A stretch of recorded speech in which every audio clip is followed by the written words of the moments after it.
Sa gitna ng madilim at tahimik na kagubatan sa hangganan ng baryo Mapait, isang lalaking sugatan ang pilit na naglalakad sa pagitan ng matataas na damo at makakapal na puno.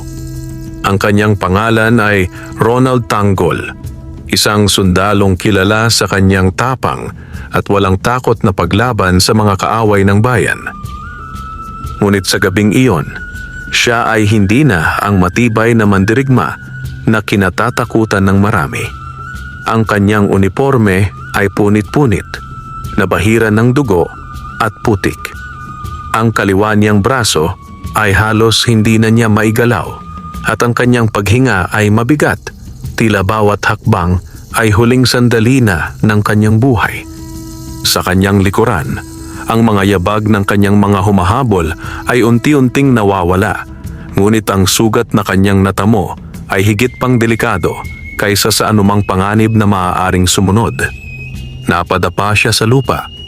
Nanghina ang kanyang katawan at ang kanyang paningin ay unti-unting lumabo. Sa pagitan ng kanyang paghihingalo, naalala niya ang kanyang pamilya, ang kanyang ina na matagal nang naghihintay sa kanyang pagbabalik at ang kanyang batang kapatid na umaasa sa kanya bilang haligi ng kanilang tahanan. Hindi pa ako pwedeng mamatay, mahina niyang bulong. Ngunit ang gabi ay tila walang pakialam sa kanyang pagdurusa. Sa di kalayuan, isang kakaibang liwanag ang sumilay sa gitna ng kagubatan. Isang maliit na ilaw na tila sumasayaw sa hangin, hindi katulad ng karaniwang ilaw ng lampara o apoy. Dahan-dahang lumapit ang liwanag sa kanya, hanggang sa lumitaw ang anyo ng isang matandang lalaki na may mahabang balbas at mapupungay na mga mata. Ang matanda ay may suot na kupas na damit, ngunit ang kanyang presensya ay hindi pangkaraniwan. Sa kanyang balikat ay nakaupo ang isang itim na pusa. Ang mga mata nito ay kumikislap na parang naglalaman ng lihim ng mundo. Lumuhod ang matanda sa tabi ni Ronald. Isang sundalo. Sa ganitong kalagayan, wika ng matanda, ang tinig ay kalmado ngunit may lalim na tila nagmumula sa ibang daigdig. Pinilit ni Ronald na imulat ang kanyang mga mata. "Tulungan ninyo ako!" Ngumiti ang matanda. Maraming tao ang humihingi ng tulong, ngunit kakaunti lamang ang karapat-dapat. Napatingin ang pusa kay Ronald. Ang mga mata nito ay tila tumatagos sa kanyang kaluluwa. Sinusuri ang kanyang pagkatao, ang kanyang mga ginawa, ang kanyang mga sakripisyo, at ang kanyang mga lihim. "Ang pangalan ko ay Romano," sabi ng matanda, "at ito ang aking alaga, si Mitty." Mahinang umingit ang pusa, ngunit ang tunog nito ay hindi pangkaraniwan. Para itong bulong ng hangin sa gabi, malambing ngunit may dalang misteryo. "Kung ako'y mamamatay," hirap na sambit ni Ronald, "hindi ko na matutupad ang aking pangako sa aking pamilya." Sandaling natahimik si Romano. Tila may iniisip siyang mabigat. Ang buhay, wika niya, ay hindi basta-basta ibinibigay. Ngunit may mga pagkakataon na ito'y maaaring ipahiram. Dahan-dahang bumaba ang pusa mula sa balikat ni Romano at lumapit kay Ronald. Tumapak ito sa kanyang dibdib at doon ay huminto. Ang init ng katawan ng pusa ay kakaiba. Hindi ito tulad ng ordinaryong hayop. Para itong naglalaman ng isang kapangyarihang hindi maipaliwanag. Ang pusang ito, paliwanag ni Romano, ay hindi pangkaraniwan. Siya ay pinagkalooban ng 9 na buhay, hindi lamang para sa kanyang sarili, kundi para sa isang taong mapipili niya. Nanlaki ang mga mata ni Ronald, kahit siya ay halos mawalan na ng ulirat. "Kung tatanggapin mo ang alok," dugtong ni Romano, "magkakaroon ka ng 9 na buhay, ngunit bawat buhay ay may kapalit." "Anong kapalit?" tanong ni Ronald, pilit na kinakalaban ang antok na dulot ng kanyang sugat. Ngumiti ang matanda, ngunit ang kanyang ngiti ay may bahid ng hiwaga. Sa bawat pagkakataon na ikaw ay mamamatay, ikaw ay muling mabubuhay. Ngunit unti-unting mabubura ang isang bahagi ng iyong pagkatao. Hanggang sa dumating ang araw na hindi mo na makilala ang iyong sarili. Napapikit si Ronald. Sa isang iglap, tila bumalik sa kanya ang mga alaala ng kanyang buhay. Ang kanyang pagsasanay bilang sundalo, ang kanyang mga kasamahan, ang mga laban na kanyang pinagdaanan, at ang kanyang mga mahal sa buhay. Kung mamamatay siya ngayon, mawawala ang lahat. Ngunit kung tatanggapin niya ang alok, maaaring mabuhay siya, ngunit may panganib na mawala ang kanyang sarili. Pipili ka na ngayon, wika ni Romano. Tahimik ang kagubatan. Tanging ang malamig na hangin at ang mahinang tibok ng puso ni Ronald ang maririnig. Sa huling lakas na kanyang natitira, binuka ni Ronald ang kanyang bibig. Tinatanggap ko. Sa sandaling iyon, ang mga mata ng pusa ay biglang nagningning. Isang liwanag ang bumalot sa katawan ni Ronald at ang kanyang sugat ay unti-unting nagsara. Ang dugo ay tumigil sa pagdaloy at ang kanyang paghinga ay naging normal. Ngunit kasabay nito, isang malamig na pakiramdam ang gumapang sa kanyang isipan. Parang may bahagi sa kanya na unti-unting nawawala. Dahan-dahang tumayo si Ronald, tila isang bagong nilalang. Napatingin siya kay Romano. Ano ang nangyari sa akin? Sumagot ang matanda. Ikaw ay isinilang muli. Ang pusa ay muling umakyat sa balikat ni Romano. Ngunit tandaan mo, dagdag niya, ang bawat buhay na mawawala sa iyo ay hindi na kailanman maibabalik. At sa huli, ang tanong ay hindi kung ilang beses kang mabubuhay, kundi kung sino ka pa kapag naubos na ang iyong mga buhay. Tahimik na naglakad palayo si Romano, kasama ang kanyang pusa hanggang sa sila ay tuluyang maglaho sa dilim. Naiwang mag-isa si Ronald sa gitna ng kagubatan. Ngunit sa pagkakataong ito, hindi na siya ang dating sundalo. Sa kanyang dibdib, naramdaman niya ang kakaibang tibok. Hindi lamang isa, kundi tila siyam na sabay-sabay na umaalingaw-ngaw. At sa kanyang mga mata, sumiklab ang isang bagong apoy. Ang apoy ng isang taong hindi na basta-basta mamamatay. Ngunit may kapalit.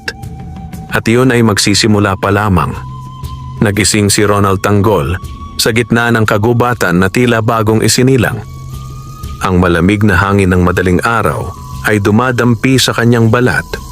Ngunit sa halip na panghihina, kakaibang lakas ang kanyang nararamdaman.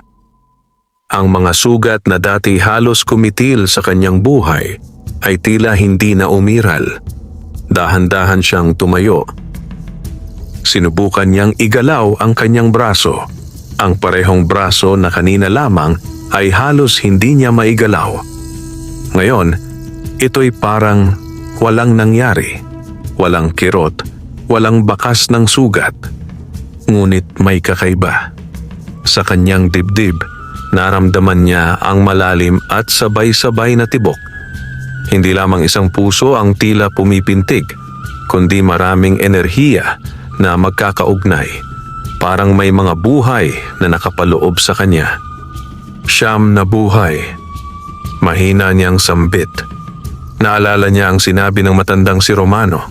Ang alok. Ang babala.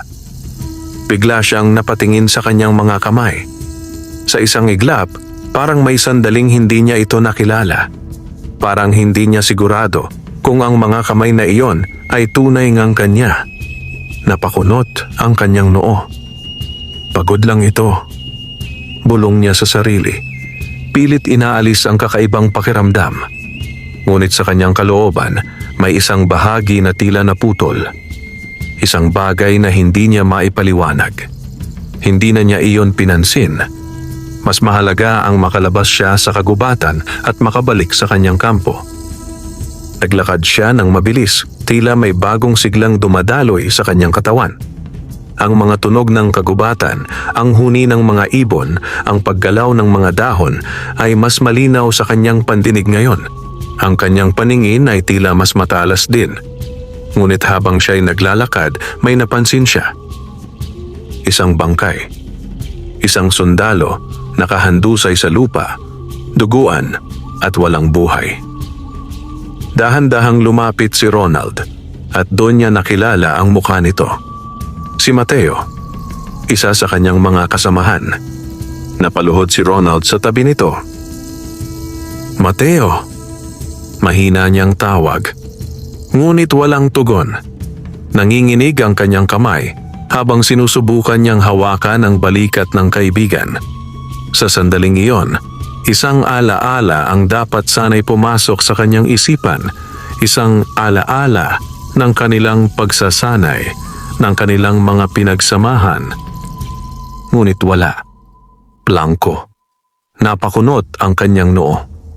Bakit? Alam niyang malapit sila ni Mateo. Alam niyang marami silang pinagsamahan. Pero hindi niya maalala. Parang may bahagi ng kanyang alaala ang nabura. Napaatras siya. Hindi ito normal. Sa kanyang dibdib, naramdaman niyang may isang tibok ang nawala.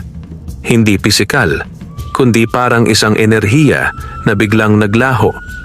Bigla niyang naalala ang babala ni Romano. Sa bawat buhay na mawawala, may kapalit. Napatingin siya sa kanyang sarili, puno ng takot. Hindi pa ako namamatay, pero may nawala na agad. Hindi niya namalayang ang kanyang mga mata ay napuno ng lungkot. Isang lungkot na hindi niya lubos maintindihan dahil hindi niya na maalala ang dahilan kung bakit siya dapat malungkot. Tumayo siya. Kailangan niyang umalis doon.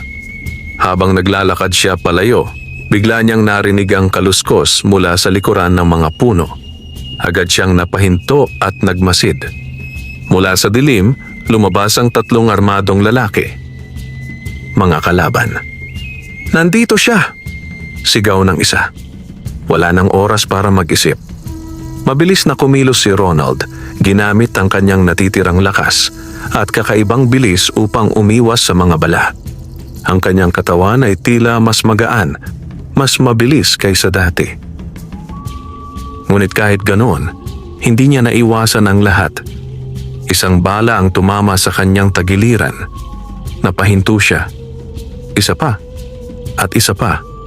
3 bala ang tumagos sa kanyang katawan. Napaatras siya at unti-unting bumagsak sa lupa. Ang kanyang paningin ay muling lumabo. Sa pagkakataong ito, ramdam niyang ito na ang katapusan. Ngunit sa gitna ng kanyang paghihingalo, naramdaman niya ang kakaibang init sa kanyang dibdib. At bigla, nagbalik ang kanyang hininga. Ang kanyang mga sugat ay nagsara. Ang mga bala ay tila naglaho sa kanyang katawan. At ang kanyang lakas ay muling bumalik. Mas malakas kaysa dati. Mabilis siyang tumayo. Ang 3 kalaban ay napaatras sa gulat. Ano siya? Takot na tanong ng isa. Walang sinabi si Ronald. Sa isang iglap, kumilos siya ng napakabilis. Isang suntok, isang sipa, at isa-isang bumagsak ang kanyang mga kalaban. Tahimik na muli ang kagubatan. Ngunit si Ronald ay nanatiling nakatayo, hingal na hingal. Sa kanyang dibdib, naramdaman niya. May isang buhay ang nawala. 8 na lamang. At kasabay nito, may isang bahagi ng kanyang sarili ang tuluyang naglaho. Napapikit siya. Sinubukan niyang alalahanin kung sino siya, kung bakit siya lumalaban, kung sino ang kanyang pinoprotektahan. Ngunit may isang pangalan na hindi na niya maalala. Isang mukha na hindi na malinaw sa kanyang isipan. Napadilat siya, puno ng takot. Ano ang nawawala sa akin? Sa malayo, sa gitna ng mga puno, isang pares ng kumikislap na mata ang tahimik na nagmamasid.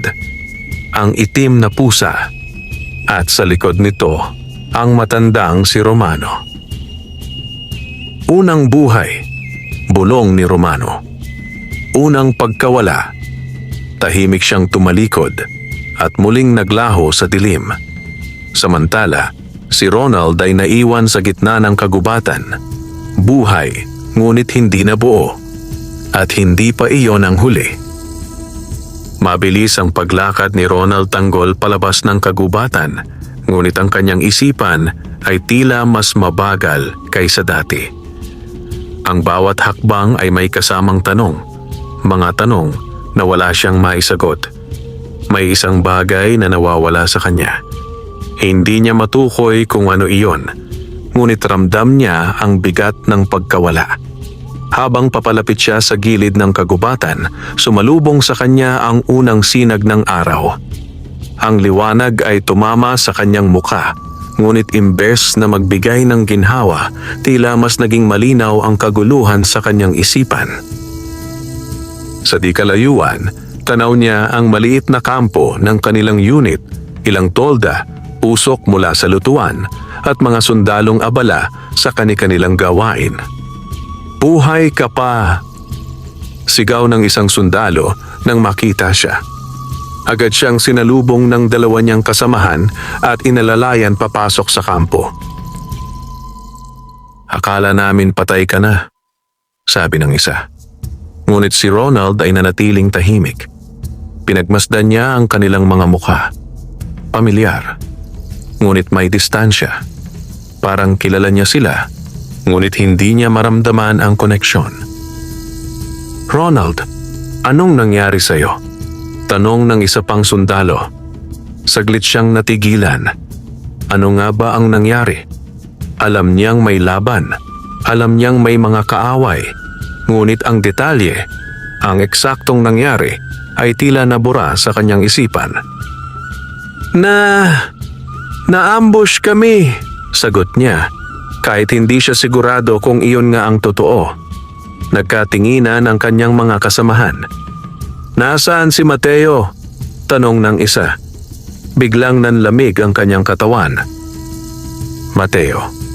Pamilyar ang pangalan. Ngunit wala siyang maalalang mukha. Walang alaala. "Hindi ko alam," sagot niya. Bahagyang nanginginig ang boses. Napayuko ang mga sundalo. "Siya ang huling kasama mo kagabi," wika ng isa. May halong lungkot. Parang may kumurot sa dibdib ni Ronald. Alam niyang dapat siyang malungkot. Ngunit bakit parang walang emosyon ang lumalabas sa kanya? "Patawad," mahina niyang sabi, kahit hindi niya lubos maintindihan kung bakit siya humihingi ng tawad. Dinala siya sa isang tolda upang magpahinga. Habang nakahiga siya, nakatitig sa kisame, pilit niyang hinahalukay ang kanyang isipan. "Sino si Mateo sa akin?" tanong niya sa sarili. Ngunit ang sagot ay nanatiling tahimik. Maya-maya, pumasok ang kanilang pinuno, si Kapitan Reyes. Isang matikas na lalaki, seryoso ang muka at matalim ang tingin. "Tanggol," tawag niya. Agad na tumayo si Ronald kahit may kakaibang pakiramdam sa kanyang katawan. "Kapitan, iniulat ng mga tauhan na ikaw lang ang nakaligtas sa patrol ninyo kagabi," sabi ni Reyes. "Opo." "May nakita ka bang kakaiba?" Saglit na nag-isip si Ronald. Naalala niya ang kagubatan, ang sugat, at ang matanda, at ang pusa. Ngunit hindi niya alam kung dapat ba niyang sabihin iyon. "Wala po," sagot niya. Pinagmasdan siya ni Reyes, tila may binabasa sa kanyang mukha. "Magpahinga ka muna, pero tandaan mo, may kakaiba sa nangyari kagabi, at pakiramdam ko, hindi pa tapos ang lahat." "Opo, Kapitan." Umalis si Reyes, iniwang mag-isa si Ronald. Napahawak siya sa kanyang dibdib. 8 na lang ang natitira. At hindi pa siya handa sa susunod na mawawala.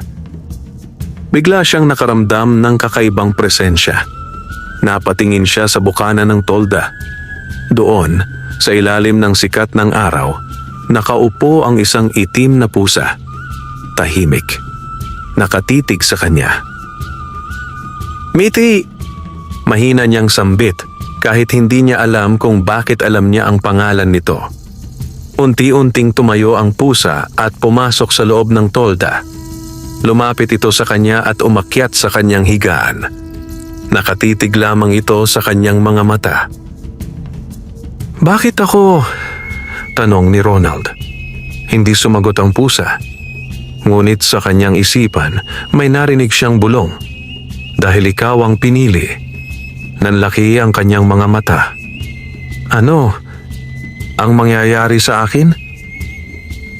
Muling umalingaw-ngaw ang tinig sa kanyang isipan.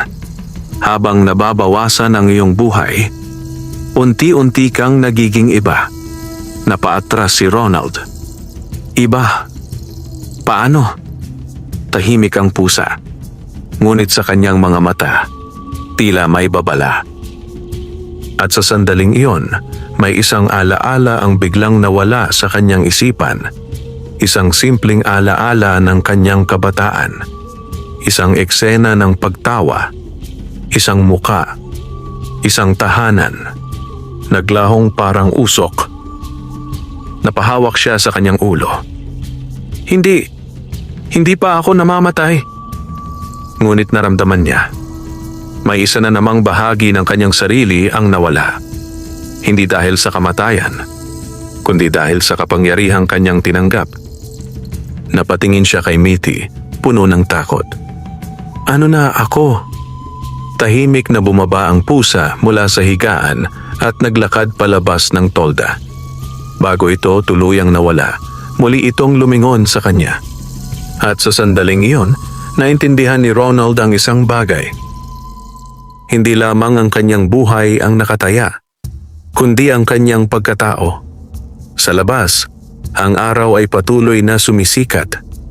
Ngunit para kay Ronald, unti-unti nang nagdidilim ang kanyang mundo. Lumipas ang ilang araw, ngunit hindi pa rin mapakali si Ronald Tanggol.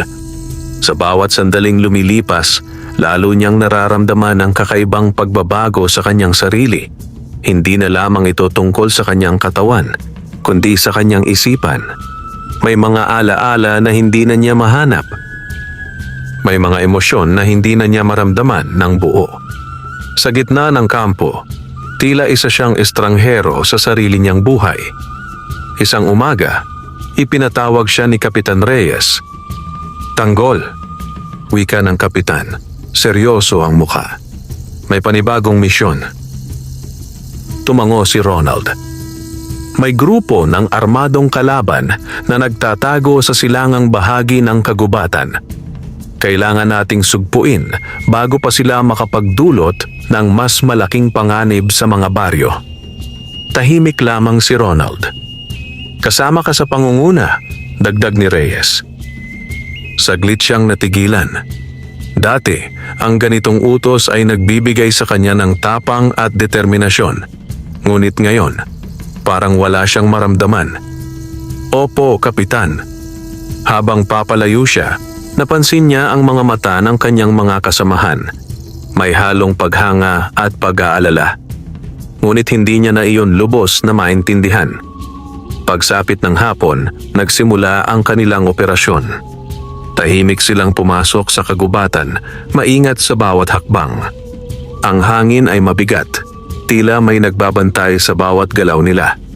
Sa pangunguna ni Ronald, unti-unti nilang nilapitan ang pinagtataguan ng mga kalaban. Ngunit bago pa man sila makapwesto, "Ambush!" sigaw ng isang sundalo.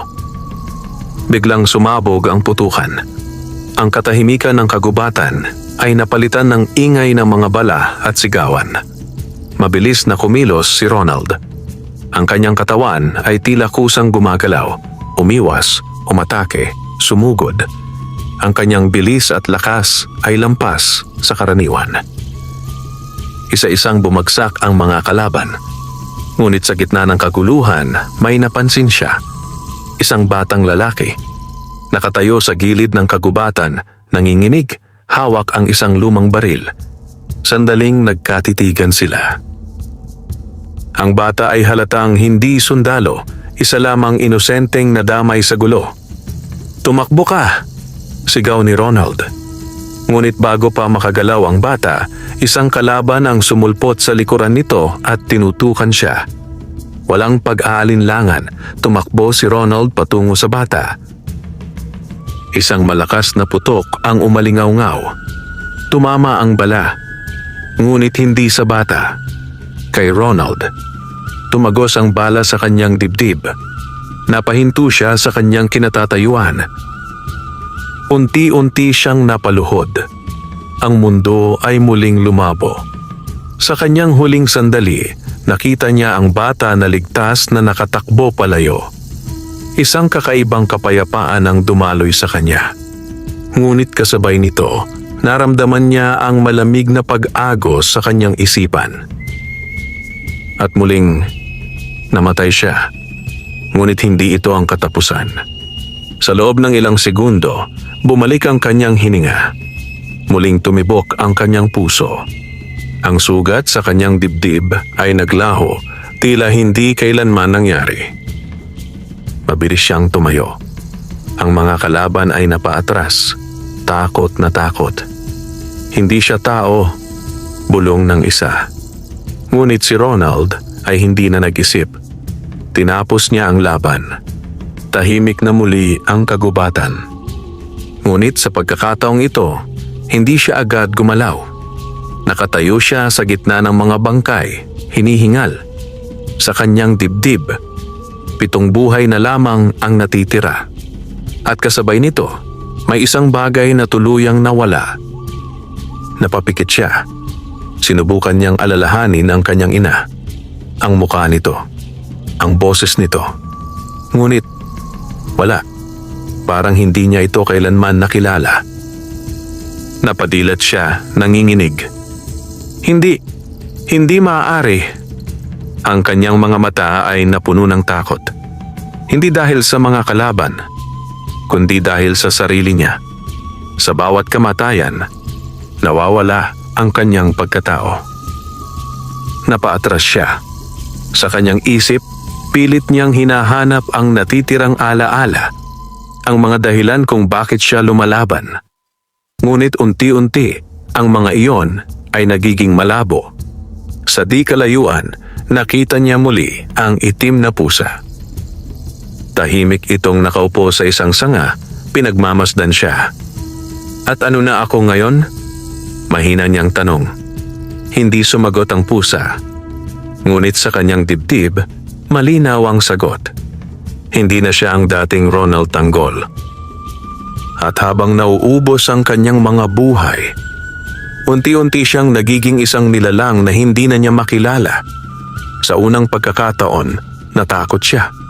Hindi sa kamatayan, kundi sa posibilidad na mabuhay nang wala ng pagkatao. Tahimik siyang bumalik sa kampo. Ngunit ang mga mata ng kanyang mga kasamahan ay puno ng tanong. At sa kanyang sarili, iisa lamang ang sigurado. May 7 pagkakataon pa siyang mabuhay. Ngunit sa bawat isa, may kapalit na hindi na niya maibabalik. Pagbalik ni Ronald Tanggol sa kampo, sinalubong siya ng tahimik na pagkamangha ng kanyang mga kasamahan. Kumalat na ang balita. Ang sundalong ilang beses nang dapat namatay ay patuloy pa ring nakatayo. Ngunit sa kabila ng kanilang paghanga, may halong takot sa kanilang mga mata.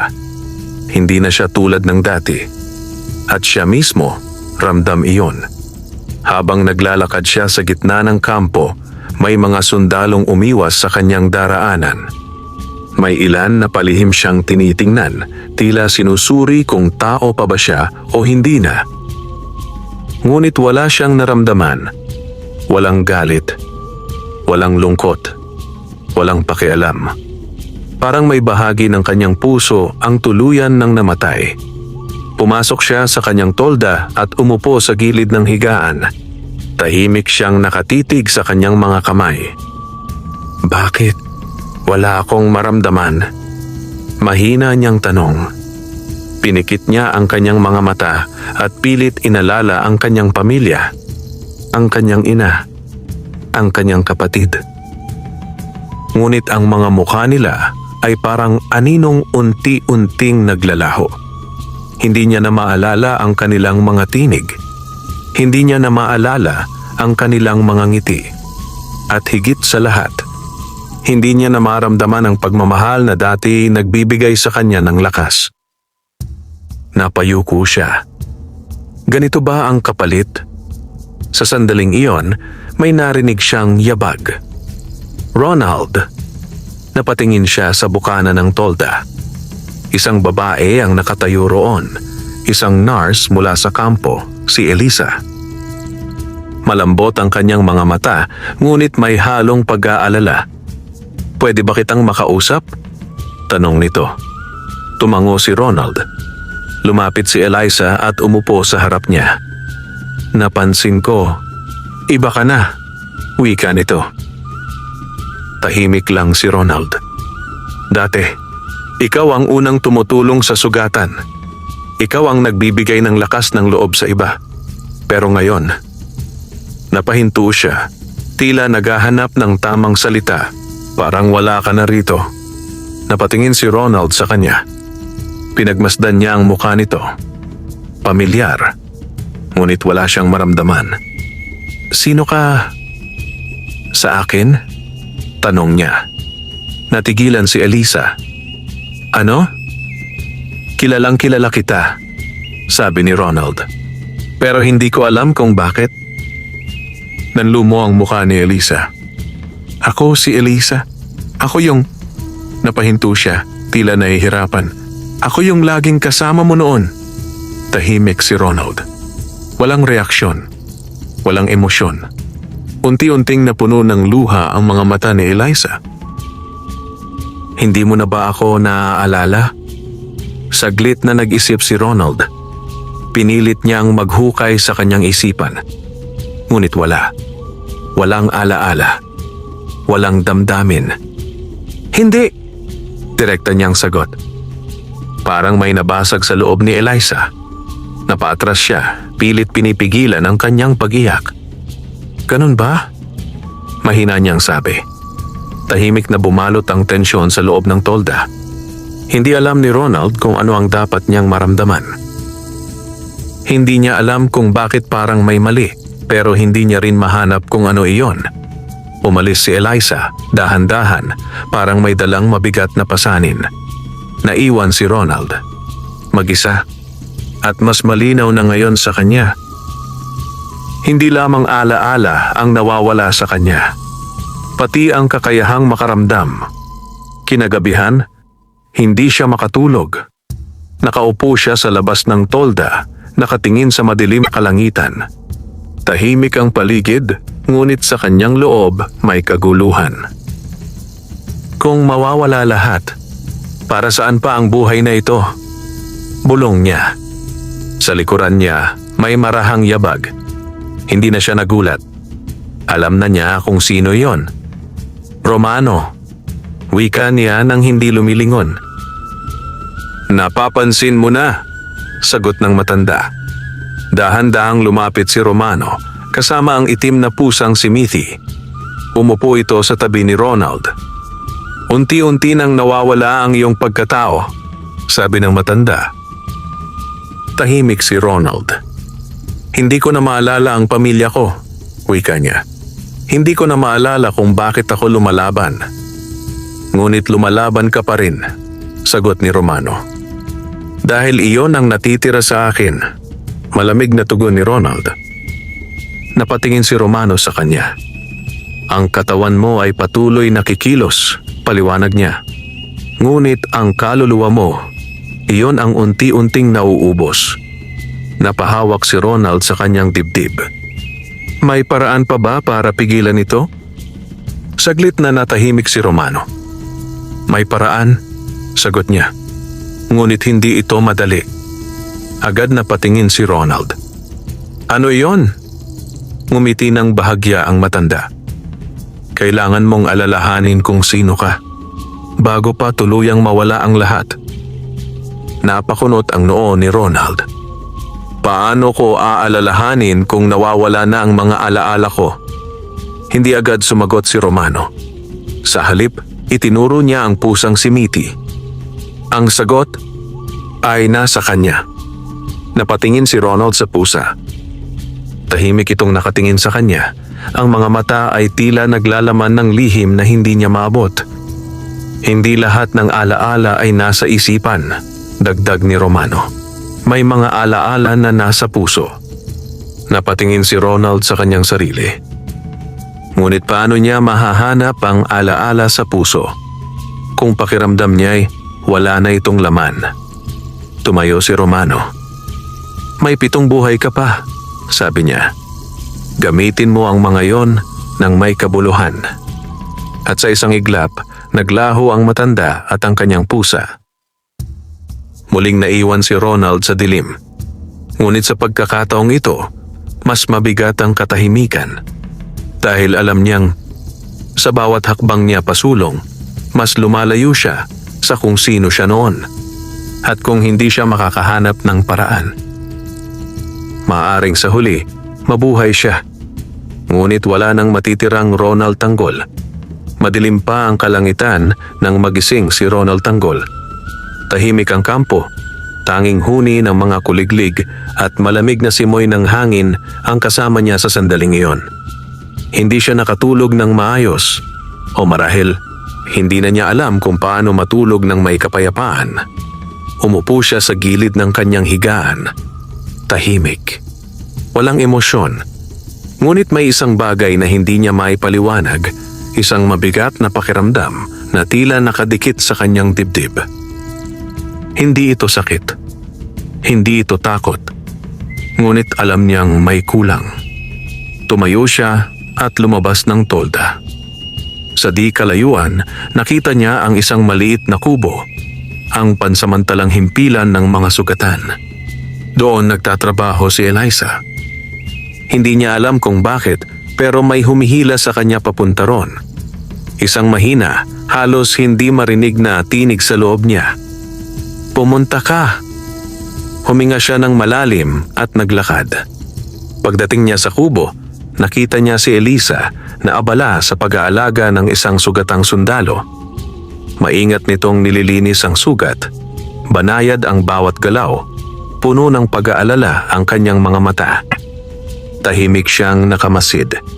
Hindi niya maintindihan kung bakit, pero hindi siya makaalis sa kanyang kinatatayuan. Parang may pumipigil sa kanya. "Oh, nandyan ka pala," wika ni Eliza nang mapansin siya. Walang sigla ang kanyang tinig. Hindi tulad ng dati. Lumapit si Ronald. Pinagmasdan niya ang ginagawa nito.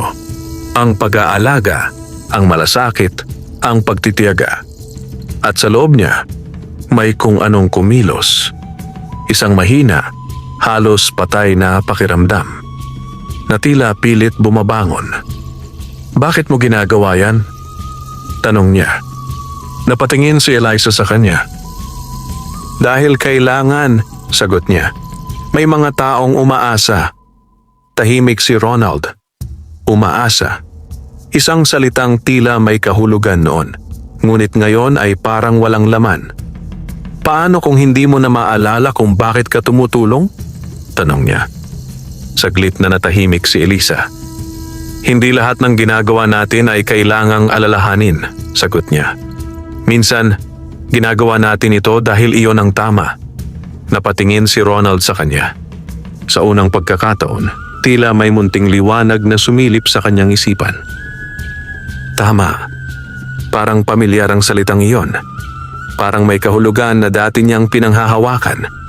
Biglang napahawak siya sa kanyang ulo. May isang alaala ang pilit na bumabalik. Isang maliit na bata. Umiiyak. At isang lalaking lumalapit upang tulungan ito. Hindi malinaw ang muka. Hindi malinaw ang lugar. Ngunit malinaw ang pakiramdam. Pag-aalaga. Pagmamalasakit. Napaatras si Ronald. Hinihingal. "Ano? Ito." Napatingin si Eliza, nag-aalala.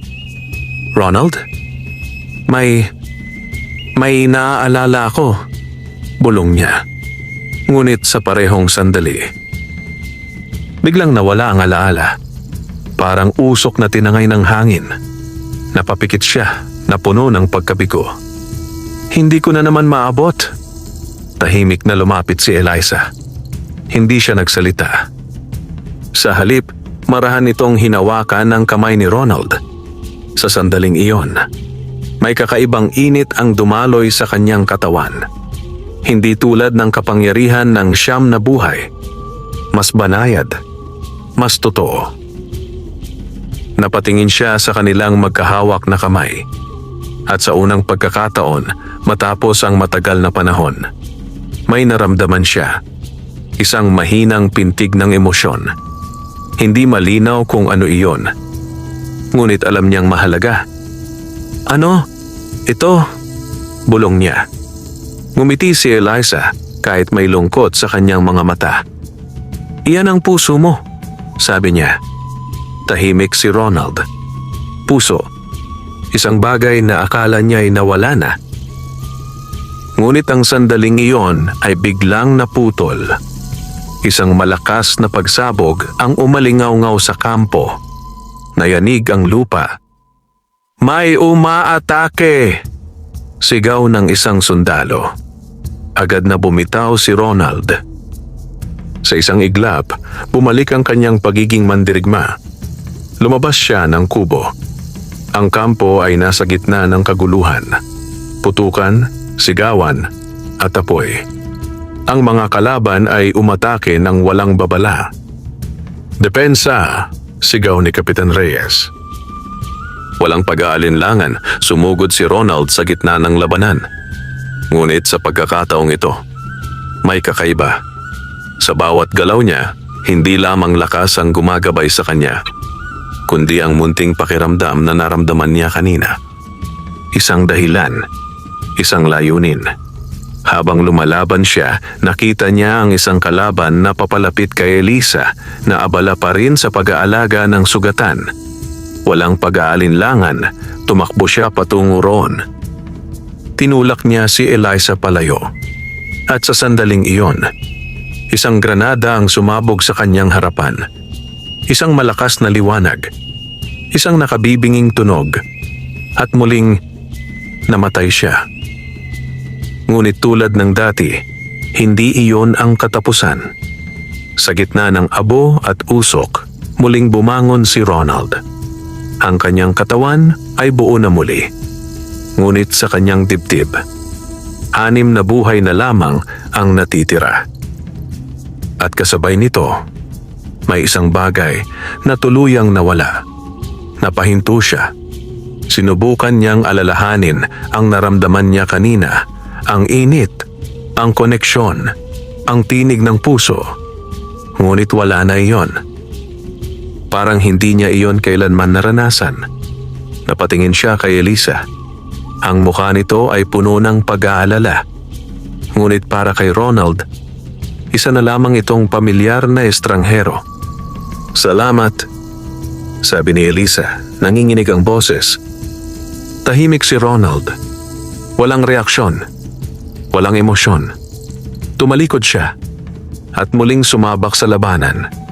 Sa likod niya, unti-unting napaluha si Eliza dahil alam niya, sa bawat pagkakataon na inililigtas siya ni Ronald, mas lalo naman nitong nawawala ang sarili. Sa gitna ng apoy at dilim, patuloy na lumalaban si Ronald Tanggol. Ngunit sa loob niya, unti-unti nang namamatay ang lahat ng dahilan kung bakit siya dapat mabuhay. At sa bawat tibok ng kanyang natitirang buhay, palapit siya ng palapit sa pagiging isang nilalang. Nawala ng puso. Lumipas ang mga araw matapos ang pag-atake sa kampo. Tahimik na naitayo muli ang mga nasirang bahagi, ngunit ang takot ay nanatili sa puso ng bawat sundalo. Hindi na nila alam kung kailan muling darating ang panganib. Ngunit para kay Ronald Tanggol, ang takot ay isa na lamang alaala na hindi na niya kayang maramdaman. Nakatayo siya sa gilid ng kampo, nakatanaw sa malawak na kagubatan. Ang kanyang mga mata ay malamig, walang bakas ng dating init. 6 na buhay na lamang. At halos wala nang natitirang pagkatao. Sa likuran niya may mga bulungan. Iba na siya. Parang hindi na siya tao. Natakot ako sa nakita ko kahapon. Naririnig niya ang mga iyon. ngunit wala siyang pakialam. Hindi dahil matapang siya, kundi dahil wala na siyang kakayahang mag-alala. Ipinatawag siya ni Kapitan Reyes. Pagpasok niya sa tolda ng kapitan, sinalubong siya ng matalim na tingin. "Tanggol," wika ni Reyes. "Kailangan kitang tanungin ng direkta." Tahimik si Ronald. "Ano ka na ba ngayon?" Walang pag-aalinlangan, sumagot siya. "Isang sundalo." Napakunot ang noo ni Reyes. "Hindi iyon ang tinatanong ko," sabi niya. "Ilang beses ka nang dapat namatay, ngunit nandito ka pa rin. At sa bawat pagkakataon, mas nagiging iba ka." Tahimik si Ronald. "May tinatago ka sa amin," dagdag ng kapitan. Saglit na nag-isip si Ronald. Naalala niya si Romano, ang pusa, ang siyam na buhay. Ngunit ang mga alaala ay hindi na malinaw. Parang panaginip na unti-unting naglalaho. "Wala po akong tinatago," malamig niyang sagot. Pinagmasdan siya ni Reyes. Matagal, tila sinusubukang hanapin ang dating sundalong kilala niya. Ngunit wala na iyon. "Kung hindi mo sasabihin ang totoo," sabi ng kapitan, "mapipilitan akong alisin ka sa tungkulin." Walang emosyon ang mukha ni Ronald. "Kung iyon ang utos ninyo," napaatras si Reyes. Doon niya tuluyang napagtanto. Ang taong kaharap niya ay hindi na ang Ronald na kilala niya. "Lumabas ka na," mahinang sabi ng kapitan. Tumalikod si Ronald at umalis. Sa labas, nakita niya si Eliza. Nakatayo ito, tila naghihintay. Ngunit nang magkatitigan sila, umiwas ito ng tingin. Masakit ang nangyari sa kanya. Ngunit si Ronald, wala nang maramdaman. Lumakad siya palayo. Walang lingon. Kinagabihan, muling nagpakita si Romano. Tahimik siyang lumitaw sa likuran ni Ronald na nakaupo sa ilalim ng isang puno. "Malayo na ang narating mo," sabi ng matanda. Hindi lumingon si Ronald. "Ilang buhay na lang?" "6, sagot niya. "Hindi," wika ni Romano. 5 na lamang." Napahinto si Ronald. Napatingin siya sa matanda. "Hindi pa ako namamatay ulit," umiling si Romano. "May mga bagay na hindi nangangailangan ng kamatayan upang mawala." Biglang may kumislap sa isipan ni Ronald. Isang pangalan, isang mahalagang salita. Ngunit bago pa niya ito maunawaan, naglahong parang bula. Napahawak siya sa kanyang ulo. "Ano ang nawala sa akin?" Tahimik si Romano. "At this point," wika niya, "hindi mo na kailangang malaman." Napatingin si Ronald sa kanya, ngunit wala nang galit sa kanyang mga mata. Wala na ring takot. "Bakit mo ito ginawa sa akin?" Saglit na natahimik ang matanda. "Hindi kita pinilit," sagot niya. "Pinili mo ito." Tahimik si Ronald. At sa unang pagkakataon, hindi niya maalala kung bakit niya iyon pinili. Biglang nagbago ang hangin. Mula sa kagubatan, may narinig silang malalakas na yabag. Hindi ito ordinaryong kalaban. May paparating. "Oras na," sabi ni Romano. Sa dilim, unti-unting lumitaw ang isang malaking anino. Isang nilalang, hindi tao, hindi hayop.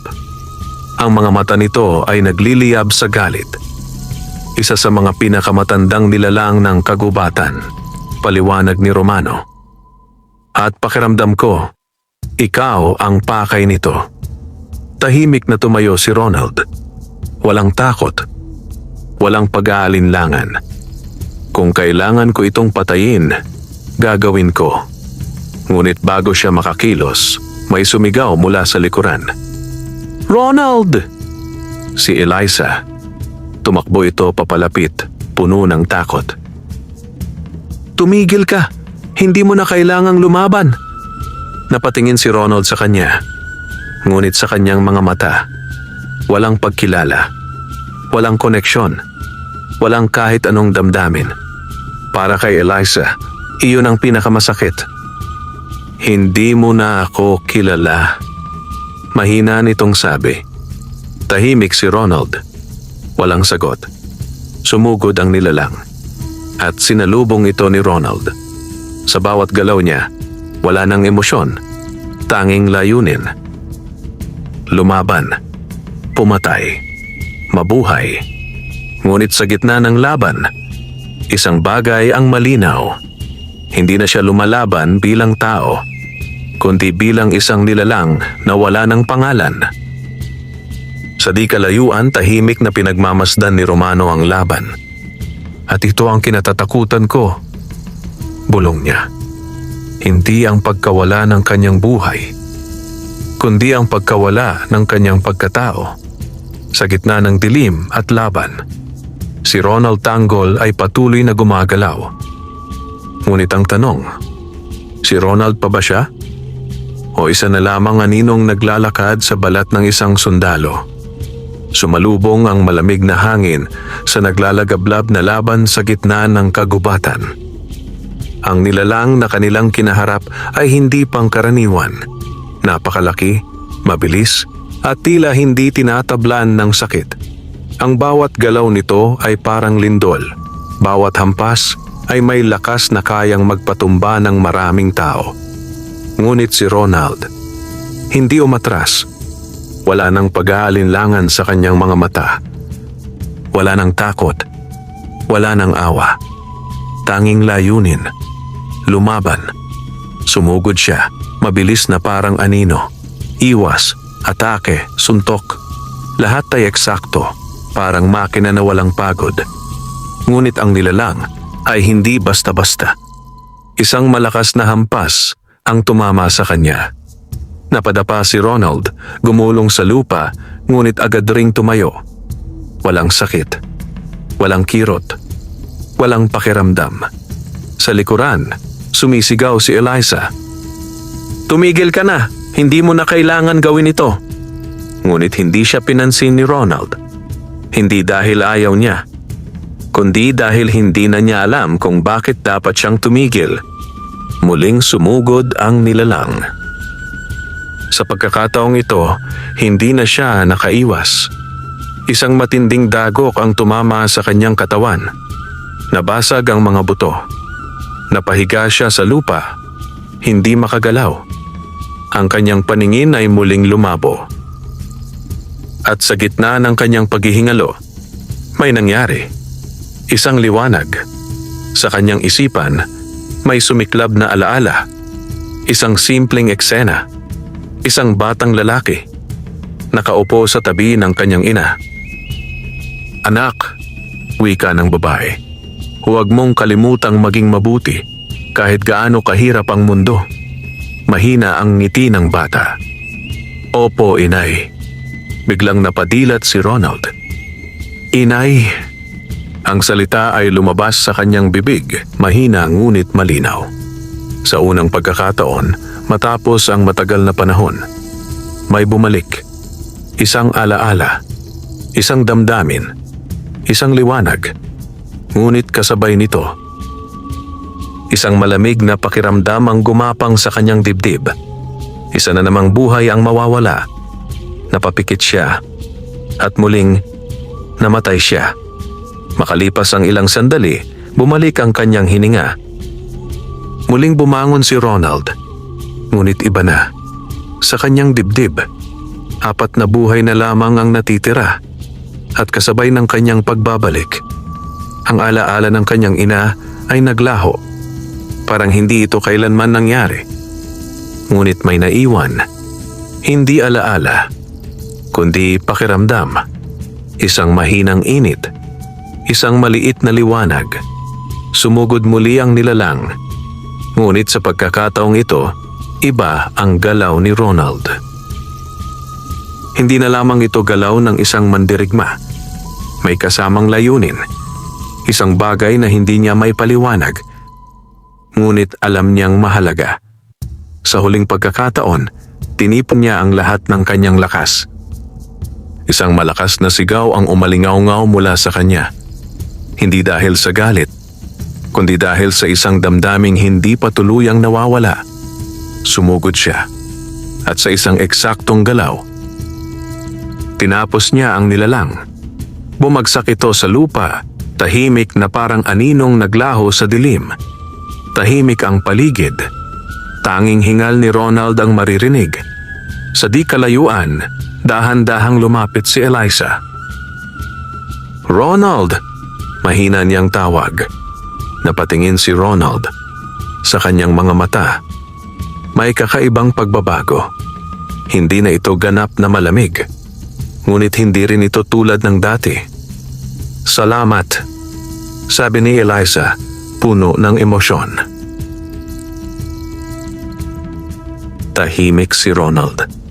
Ngunit sa loob niya, may isang munting liwanag na nananatili. Hindi niya alam kung ano iyon. Hindi niya maalala kung saan ito nanggaling. Ngunit alam niyang ayaw niya itong mawala. Sa likuran nila, tahimik na nakatayo si Romano. May natira pa. Bulong niya. Sa kabila ng lahat, may natira pa. Napatingin siya sa pusang si Mitty. At iyon ang maaaring magligtas sa kanya. Ngunit sa kanyang dibdib, 4 na buhay na lamang ang natitira. At sa bawat isa, mas malaki ang mawawala. Sa gabing iyon, si Ronald Tanggol ay nakatayo sa pagitan ng dalawang mundo. Ang mundo ng tao na unti-unti niyang nakakalimutan. At ang mundo ng isang nilalang na hindi na kailanman mamamatay. Ngunit wala ng pagkatao. At sa gitna ng dilim, may isang maliit na liwanag na pilit lumalaban. Ang huling liwanag. Tahimik ang kampo matapos ang laban. Ang mga sugatan ay ginagamot, ang mga patay ay inihahanda para sa paglibing.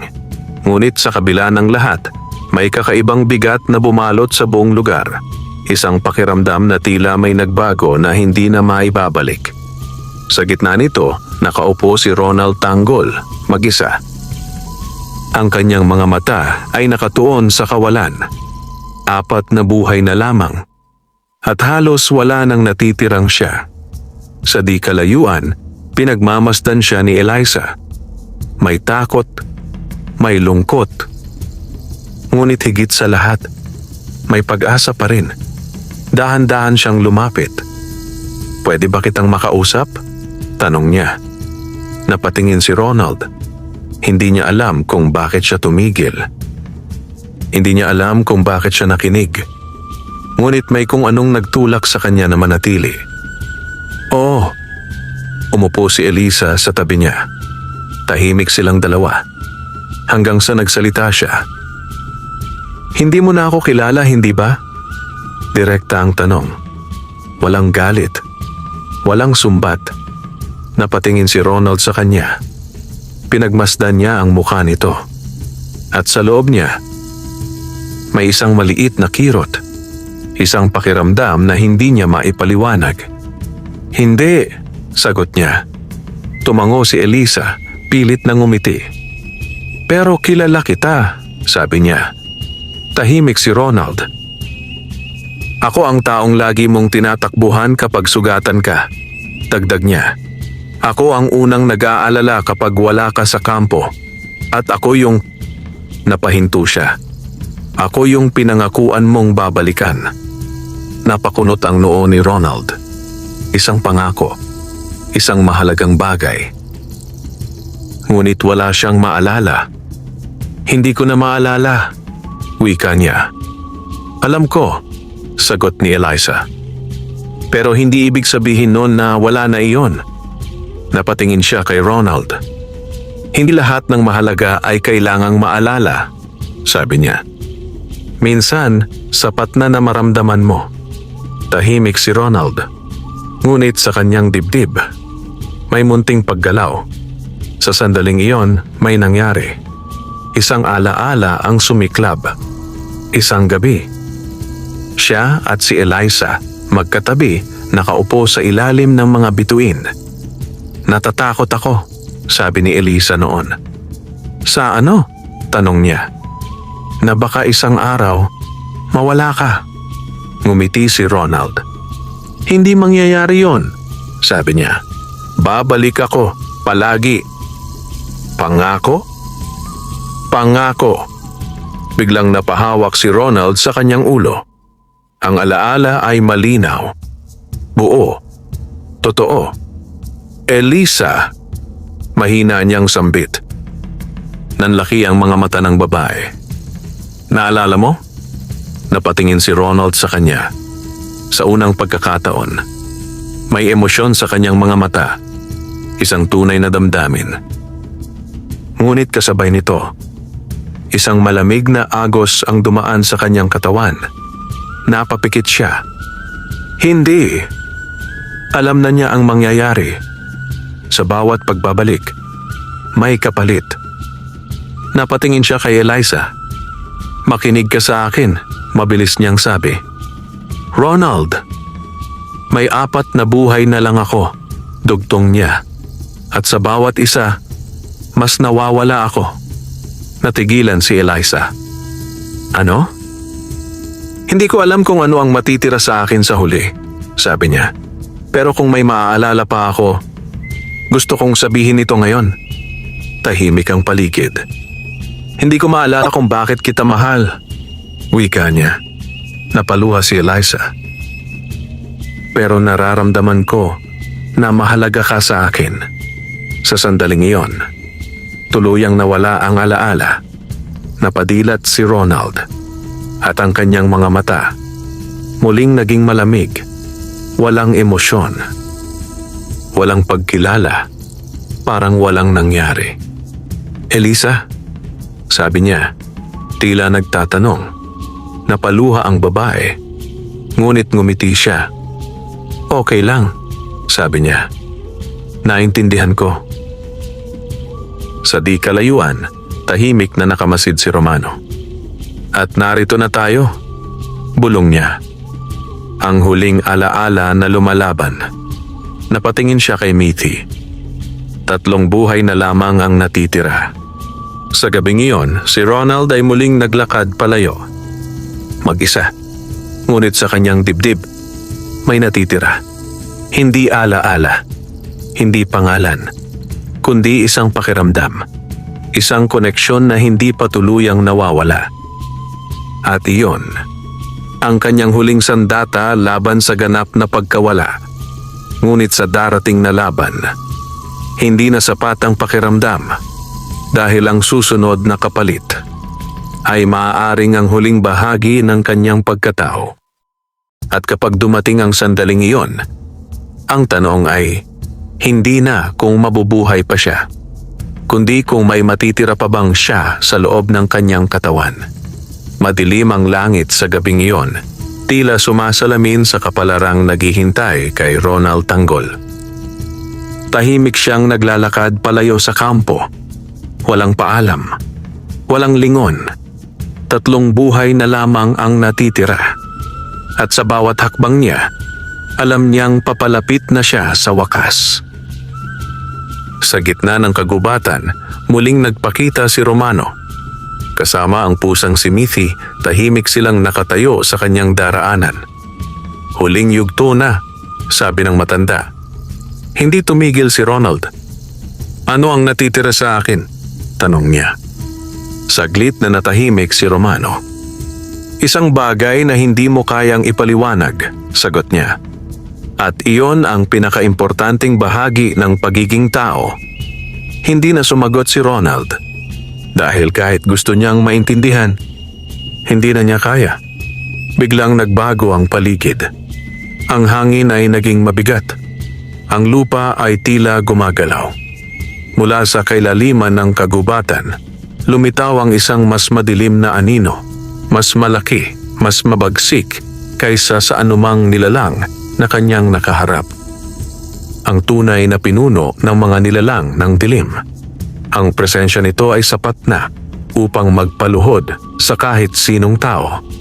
Ngunit si Ronald, nanatiling nakatayo, walang takot, walang pag-aalinlangan.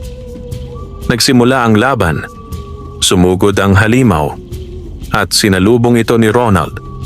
Ang bawat banggaan ay parang kulog. Ang bawat galaw ay puno ng lakas. Ngunit sa pagkakataong ito, hindi sapat ang kanyang kapangyarihan. Isang malakas na dagok ang tumama sa kanya. Namatay siya. Muling bumangon. 2 buhay na lamang. Ngunit wala nang nawala. Dahil halos wala nang matitira. Sumugod siyang muli. Walang pagod. Walang takot. Walang sarili. Muli siyang tinamaan. Muling namatay. Isang buhay na lamang. At sa pagkakataong ito, tahimik siyang tumayo. Sa kanyang dibdib, may isang bagay na biglang kumilos. Isang init. Isang liwanag. Hindi niya ito maalala. Hindi niya ito maipaliwanag. Ngunit alam niyang ito ang natitira sa kanya. Sa di kalayuan, tumakbo si Eliza. "Ronald!" Sigaw niya. Napatingin si Ronald. At sa isang iglap, may nangyari. Hindi alaala, hindi pangalan, kundi pakiramdam. Isang koneksyon, isang dahilan. Napatingin siya sa halimaw. At sa unang pagkakataon, hindi siya lumaban para mabuhay. Lumaban siya para sa iba. Sumugod siya. Ang kanyang huling buhay ay nagningning. Isang liwanag ang bumalot sa kanyang katawan. At sa huling pagkakataon, tinapos niya ang halimaw. Tahimik ang kagubatan. Ang dilim ay unti-unting naglaho. Ngunit kasabay nito, bumagsak si Ronald. Walang muling pagbangon. Wala nang natitirang buhay. Dahan-dahang lumapit si Eliza. "Ronald," mahina niyang tawag. Ngunit walang tugon. Lumuhod siya, nanginginig. Ngunit sa kanyang dibdib, may naramdaman siya. Mahinang tibok. Sa di kalayuan, ngumiti si Romano. "At doon nagtatapos ang 9 na buhay," sabi niya. Ngunit nagsisimula ang tunay na buhay. Napatingin siya kay Mitty. Ang huling kapalit ay ang pagbabalik. Sa gitna ng katahimikan, muling huminga si Ronald. Dahan-dahan siyang nagmulat ng mata. At sa pagkakataong ito, tahimik, normal, tao. Napatingin siya kay Eliza. "Bakit ka umiiyak?" tanong niya. Nanlaki ang mga mata ng babae. "Ronald?" Napakunot ang noo niya. "Eliza?" Sa sandaling iyon, bumuhos ang luha ng babae. Dahil sa wakas, bumalik siya. Wala na siyang 9 na buhay. Wala na siyang kapangyarihan. Ngunit buo na siya. Sa likuran nila, unti-unting naglaho si Romano at ang pusang si Mitty. Ang kanilang misyon ay tapos na. At sa pagsikat ng araw, si Ronald Tanggol ay muling isinilang. Hindi bilang isang nilalang na may 9 na buhay, kundi bilang isang tao na natutong ang tunay na buhay ay hindi nasusukat sa dami ng pagkakataon, kundi sa kung paano mo ito pinahahalagahan. Wakas.